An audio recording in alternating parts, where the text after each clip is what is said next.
Gallstones form in the gallbladder when bile becomes supersaturated with cholesterol, which then precipitates out of solution to form solid stones.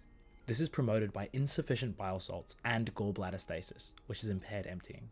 This mechanism is often asymptomatic. However, when a stone temporarily obstructs the cystic duct, it causes biliary colic, which is the intense, constant dull pain in the right upper quadrant or epigastric region of your abdomen. This often radiates to the right shoulder and is typically triggered by fatty meals. This is that intense, painful feeling that people refer to when they say they're passing a stone. Secondly, we have cholecystitis, which is acute inflammation of the gallbladder wall, almost always caused by a gallstone becoming permanently impacted in the cystic duct. The obstruction leads to bile stasis, which is increased pressure and chemical irritation, followed by inflammation and often secondary bacterial infection.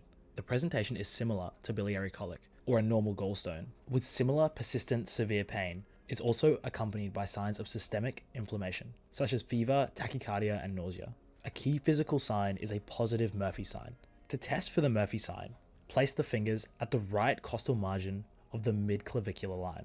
Ask the patient to take a deep breath. A positive sign is a sharp increase in pain and an abrupt stop to inspiration as the inflamed gallbladder descends and makes contact with your hand. The out-of-hospital management for this condition is a detailed history and abdominal examination. Treatment focuses on symptomatic relief, prioritizing pain management. Simple analgesics like non-steroidal anti-inflammatories or paracetamol may be sufficient for biliary colic, but in severe pain, especially in cholecystitis, it will often require stronger medications, in which case you would call an ambulance to be able to assess and provide more advanced care. Additionally, you might want to consider patients with signs of dehydration or persistent vomiting. And finally, often transport to hospital is required for definitive diagnosis and management.